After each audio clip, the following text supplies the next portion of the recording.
Hello students, 10th class students, welcome to my channel Vigyan World.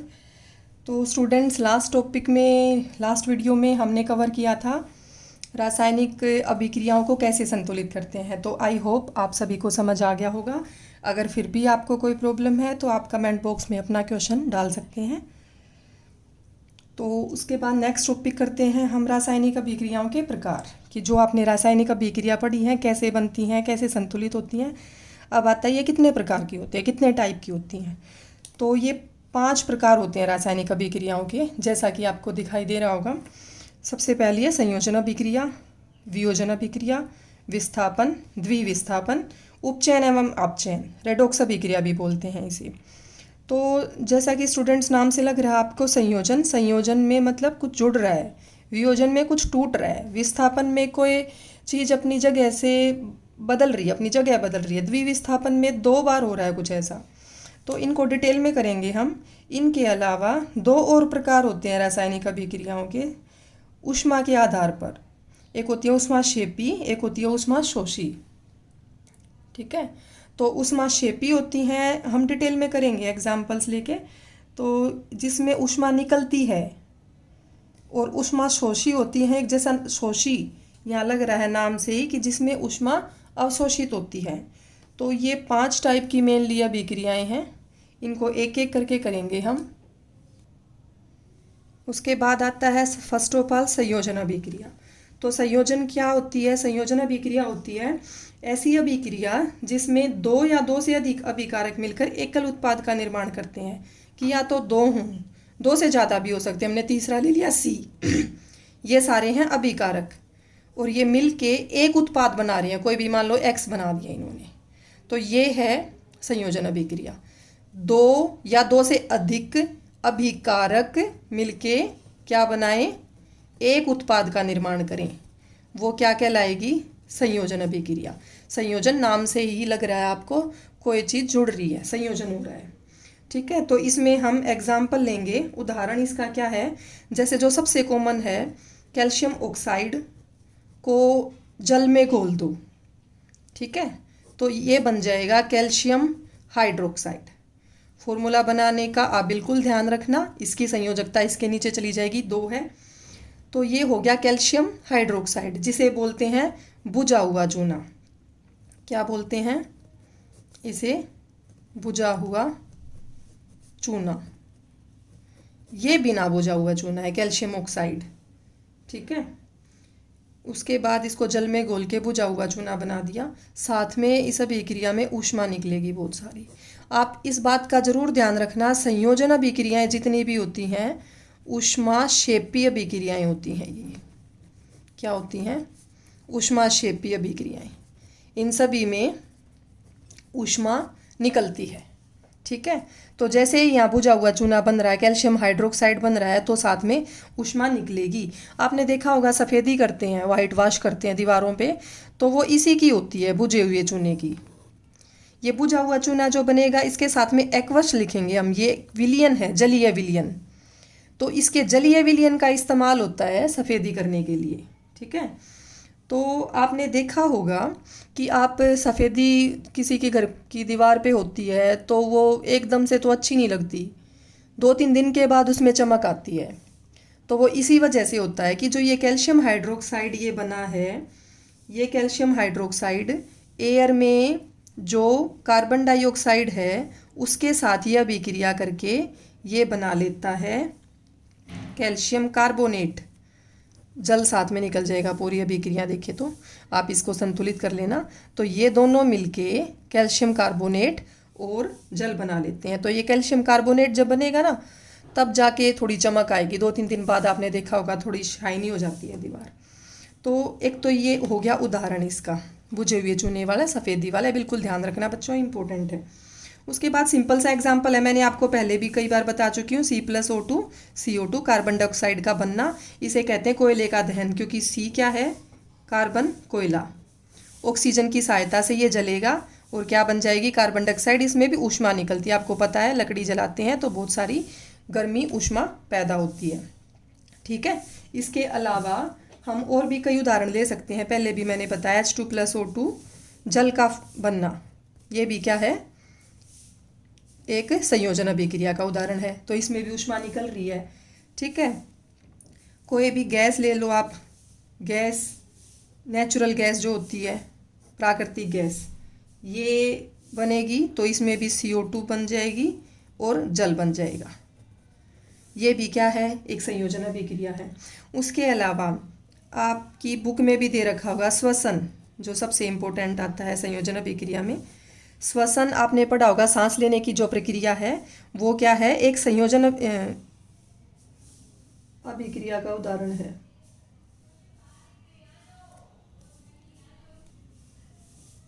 तो ये होगी आपकी श्वसन। श्वसन में क्या होता है, जो ये है ग्लूकोज आपका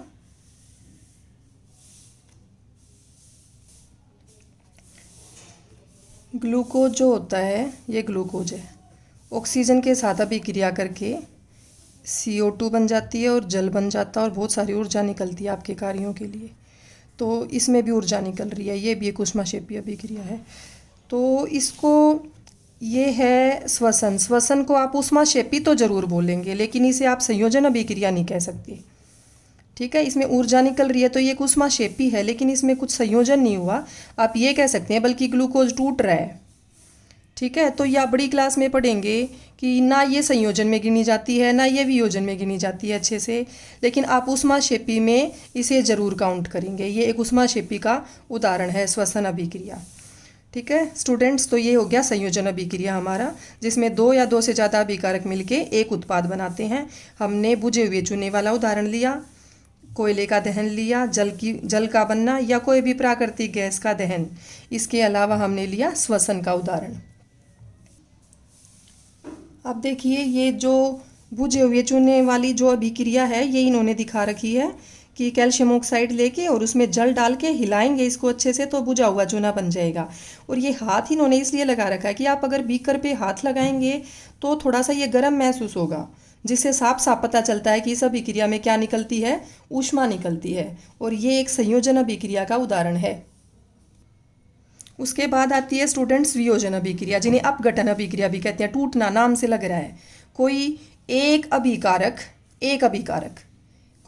अभिकारक है, टूट के दो या दो से ज़्यादा उत्पाद बनाए। ए नाम का अभिकारक ले लिया हमने, XY नाम के उत्पाद बना रहा है, या ज़्यादा भी हो सकते हैं, वो कहलाती है वियोजन या अपघटन अभिक्रिया। अब जो वियोजन है, किसी चीज़ को तोड़ेंगे तो उसमें ऊष्मा हमें देनी पड़ेगी। आप वैसे भी सोचो, अगर हम कुछ भी चीज़ तोड़ रहे हैं, तो हमें जोर लगाना पड़ता है, अपनी ऊर्जा देनी पड़ती है।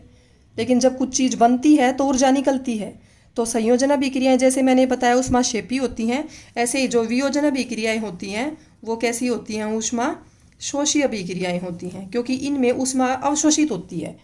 ऊष्मा हमें देनी पड़ेगी, अवशोषित होगी तब जाके किसी चीज़ का अपघटन होगा, A टूट के XY बनेगा। तो जो हम ऊर्जा देते हैं, ऊर्जा तीन रूप से देते हैं, ऊष्मा के रूप में, प्रकाश के रूप में, या विद्युत के रूप में। भाई विद्युत दे दोगे तो कोई चीज़ टूट जाएगी, प्रकाश से भी टूट सकती है, ऊष्मा से भी टूट सकती है। तो आप ये कह सकते हो कि वियोजन तीन तरीके से होता है। तो सबसे पहले हम ऊष्मा को लेके चलेंगे। ऊष्मा में एक बिल्कुल कॉमन सा एग्जाम्पल है कि जो फेरस सल्फेट होता है, FeSO4, ये स्टूडेंट्स होता है हरे रंग का, हरा रंग होता है इसका।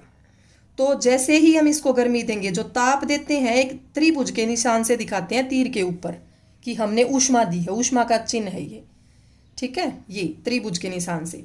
उसके बाद इससे बन जाएगा फेरिक ऑक्साइड Fe2O3, ये पीछे भी आया था, और साथ में सल्फर डाइऑक्साइड और साथ में सल्फर ट्राइऑक्साइड, ये गैस निकलती हैं। तो एक अभिकारक से तीन उत्पाद बन रहे हैं। तो ये किसका उदाहरण हो गया, एक वियोजन अभिक्रिया का उदाहरण हो गया। ठीक है, तो आप ये इसको इजीली देख सकते हैं आप। ये एक परख नली में सूखा ले लिया फेरस सल्फेट, और उसको बर्नर से हीट करेंगे, गर्म करेंगे, तो उसमें से फ्यूम्स निकलती हैं, ये गैस निकलती हुई दिख रही है। इसको आप स्मेल भी कर सकते हैं। तो ये गैस निकलती है सल्फर डाइऑक्साइड। एक बच्चों, ये प्रयोग करते हुए ध्यान रखना होता है कि जो ये परख नली है, इसका जो मुंह है वो अपने मुंह की तरफ मत करो, थोड़ा दूसरी साइड करना होता है, ताकि एकदम से कोई नुकसान ना हो हमें। तो इसको गर्म करेंगे, हमने नीचे से ऊष्मा दे रहे हैं, फेरस सल्फेट जो है वो टूट जाएगा, वियोजन हो जाएगा उसका। और जैसा कि मैंने बताया फेरिक ऑक्साइड, सल्फर डाइऑक्साइड और सल्फर ट्राइऑक्साइड ये बन जाएंगी। असल में ये जो फेरस सल्फेट है ये होता है क्रिस्टल के रूप में, साथ में 7 जल के अणु होते हैं, इसमें क्रिस्टल होता है, जलीय क्रिस्टल होता है। तो जैसे ही हम इसको हीट देंगे, गर्मी देंगे, तो ये अपने क्रिस्टल को छोड़ देता है, क्रिस्टल का त्याग करेगा, उसके बाद फेरिक ऑक्साइड बन जाएगा इससे। तो ये हो गया वियोजन अभिक्रिया का उदाहरण। उसके बाद इसका दूसरा उदाहरण भी हम ले सकते हैं, कैल्शियम कार्बोनेट। अभी मैंने बताया सफ़ेदी में जो मतलब सफ़ेदी जब हो जाएगी तो ऑक्सीजन के साथ अभी कार्बन डाइऑक्साइड के साथ सॉरी अभिक्रिया करके तो ये बनता है, ठीक है, कैल्शियम कार्बोनेट। किससे बनता है? ये स्लेक्ड लाइम से, सॉरी बुझे हुए चूने से, जो कि कैल्शियम हाइड्रोक्साइड है, पीछे बताया मैंने अभी अभी। तो इसको अगर आप तापन देंगे तो ये कैल्शियम ऑक्साइड और CO2 इनमें बदल जाएगा। ये भी एक किसी का उदाहरण हो गया आपकी वियोजन अभिक्रिया का। इसके अलावा एक और आपकी बुक में भी मिल जाएगा, थोड़ा सा उदाहरण है, ये अलग सा है। लेड नाइट्रेट हमने लिया, तो लेड नाइट्रेट लेंगे तो ये फॉर्मूला बनेगा। तो जैसे ही उसको हम ऊष्मा देंगे तो वो अपने ऑक्साइड में बदल जाएगा, साथ में नाइट्रोजन डाइऑक्साइड निकलेगी और ऑक्सीजन भी निकलेगी। आप इसको संतुलित जरूर कर लीजिएगा, प्रैक्टिस भी हो जाएगी आपके साथ साथ। तो ये जो अभिक्रिया है ये भी किसका उदाहरण है? वियोजन अभिक्रिया का। लेड नाइट्रेट को तापन देने से, ऊष्मा देने से लेड ऑक्साइड, नाइट्रोजन डाइऑक्साइड, दो हैं तो डाई बोलेंगे, और ऑक्सीजन गैस, ये सब निकलेगा। आप साथ में इनकी भौतिक अवस्थाएं भी बता सकते हैं स्टूडेंट्स। जैसे जो लेड नाइट्रेट है ये सॉलिड फॉर्म में होता है, और जो ऑक्साइड बनेगा ये भी सॉलिड बनेगा, और ये तो गैस हैं दोनों। तो ये आप साथ में ब्रैकेट में लिख सकते हैं। आप लेड नाइट्रेट को डायरेक्ट, जैसे मैंने पीछे भी बताया है किसी किसी प्रयोग में, इसको परख नली में डाल के चिमटे से पकड़ के आप इसको बर्नर से गर्म करेंगे तो ये इन सब में टूट जाएगा। तो स्टूडेंट्स ये होगी हमारी वियोजन अभिक्रिया। ऊष्मा से जो वियोजन होगा, उसके बाद प्रकाश से जो वियोजन होगा वो आता है। अब ये प्रकाश वाली करेंगे हम। अब जो ये इसमें है, इसमें एक सिंपल सा उदाहरण आता है, सिल्वर Ag होता है, चांदी, सिल्वर का क्लोराइड ले लेते हैं हम। उसको जैसे ही आप प्रकाश देंगे, तीर के निशान के ऊपर लिखते हैं जो भी चीज़ हमें अलग से देनी हो, प्रकाश इसको जैसे देंगे तो सिल्वर अलग हो जाएगा और क्लोरीन गैस अलग से निकल जाएगी। ऐसे ही आप AgBr ले सकते हैं, bromide, silver chloride, silver bromide. इसको भी जैसे आप प्रकाश देंगे इस अभिक्रिया में भी सिल्वर अलग हो जाएगा और ब्रोमीन गैस अलग से निकल जाएगी। तो ये दोनों उदाहरण प्रकाश वाले हैं। विघटन हो रहा है, सॉरी अपघटन हो रहा है सिल्वर क्लोराइड का और सिल्वर ब्रोमाइड का, दोनों अलग अलग हो गए। एक अभिकारक का एक से ज़्यादा उत्पाद में टूटना, वो क्या कहलाएगी? वियोजन अभिक्रिया कहलाएगी। अब कैसे पता चलेगा? जो ये सिल्वर क्लोराइड होता है ये होता है सफ़ेद रंग का। कैसा होता है बच्चों? सफ़ेद रंग का। और ये बन जाएगा ग्रे कलर का, ग्रे, ग्रे पता होगा आपको, ग्रे कलर का, ये सफ़ेद रंग का। जैसे ही प्रकाश में इसको आप रख दोगे तो इसका रंग बदल जाता है। ये जो फोटोग्राफी होती है ब्लैक एंड वाइट, उनमें भी इन चीज़ों का इस्तेमाल होता है, सिल्वर ब्रोमाइड वगैरह। अब उसके बाद नेक्स्ट आता है विद्युत ऊर्जा से कैसे अपघटन करेंगे वियोजन। तो इसमें सबसे कॉमन सा उदाहरण आता है जल का, कि जल को आप विद्युत देंगे। मतलब वैसे तो मैंने बताया था आपको, कोई भी रासायनिक अभिक्रिया है वो वापस नहीं हो सकती, रिवर्स नहीं हो सकती, उल्टा नहीं कर सकते उसे। लेकिन कई बार कुछ स्पेशल प्रोसेस होती हैं जैसे विद्युत वगैरह, उनसे हम किसी भी अभिक्रिया को थोड़ा बहुत उल्टा कर सकते हैं, तोड़ सकते हैं। तो इसमें वियोजन अभिक्रिया विद्युत की सहायता से हो रही है। जल जो है, जल का विद्युत अपघटन कर दिया, हाइड्रोजन और ऑक्सीजन अलग अलग बन जाएंगी, ठीक है। तो जब हम इसका अपघटन करेंगे तो वो कैसे करेंगे?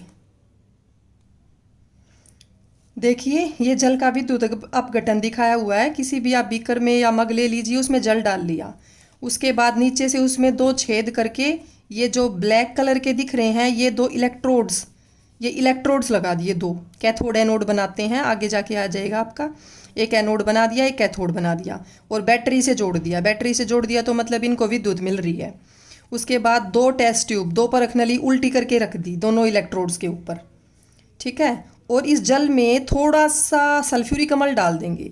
तो सल्फ्यूरिक अम्ल क्या करेगा? इस अभिक्रिया को थोड़ा सा तेज कर देगा, फास्ट कर देगा, उत्प्रेरक का काम करता है। तो आप क्या देखेंगे स्टूडेंट्स कि जो दो टेस्ट ट्यूब हैं उनमें बुलबुले उठ रहे हैं। कुछ देर बाद जैसे ही आप इसको करेंगे, बैटरी चालू करेंगे, बुलबुले उठ रहे हैं और ऊपर गैस इकट्ठी हो जाएगी। तो एक में तो होती है ज़्यादा गैस इकट्ठी, एक में होती है कम गैस इकट्ठी। तो ये एक समझने की चीज़ है कि कम ज़्यादा क्यों होती है, कौन सी गैस है किस में। ठीक है, तो जैसे ही आप जल को तोड़ते हैं एक हाइड्रोजन निकलती है, एक ऑक्सीजन निकलती है। तो किस में ऑक्सीजन है और किस में हाइड्रोजन है, इसका कैसे पता लगाएंगे। तो ये वैसे किसका उदाहरण है, एक वियोजन अभिक्रिया का उदाहरण है। ये आ गई आपकी वियोजन अभिक्रिया। तो जैसे बच्चों इसको संतुलित करते हैं तो 2 हाइड्रोजन है, 2 ऑक्सीजन, ऑक्सीजन को हमें इधर बराबर करना होगा तो आगे 2 लगा दिया। अब हाइड्रोजन इधर 4 हो गई तो यहाँ 2 हाइड्रोजन, इसके आगे भी 2 लगा देंगे। तो आपकी हाइड्रोजन होगी 4 और ऑक्सीजन है 2। तो हाइड्रोजन डबल बन रही है, यहीं से आप समझ लो। ऑक्सीजन उसकी कम आधी है, इसके 2 हैं और ये है 4। तो जो डबल वाली है उसमें ज़्यादा गैस जो है वो कौन सी बनेगी, हाइड्रोजन, और कम वाली गैस कैसे कौन सी बनेगी, ऑक्सीजन। आप ये समझ भी सकते हो, जैसे आप कोई जलती हुई मोमबत्ती लेके जाओ उनके पास, उन दोनों टेस्ट ट्यूब के पास जो भी परख नली हैं, तो ऑक्सीजन खुद नहीं जलती, हाइड्रोजन खुद जलती है आग से। ये दूसरे को जलने में सहायता करती है लेकिन हाइड्रोजन खुद जलेगी। तो जैसे ही आप लेके जाओगे मोमबत्ती तो वो टेस्ट ट्यूब जलने लगेगी। तो जो जलने लगेगी वो हाइड्रोजन वाली टेस्ट ट्यूब है और जो मोमबत्ती की ज्वाला को तेज कर देगी वो ऑक्सीजन वाली टेस्ट ट्यूब है। तो इस तरीके से पता चलता है कि कौन सी हाइड्रोजन है और कौन सी ऑक्सीजन है। वैसे आप फॉर्मूले से भी पता लगा सकते हो कि ये जो दुगनी है वो हाइड्रोजन है और जो कम वाली है वो ऑक्सीजन है। तो इस तरीके से होता है विद्युत अपघटन।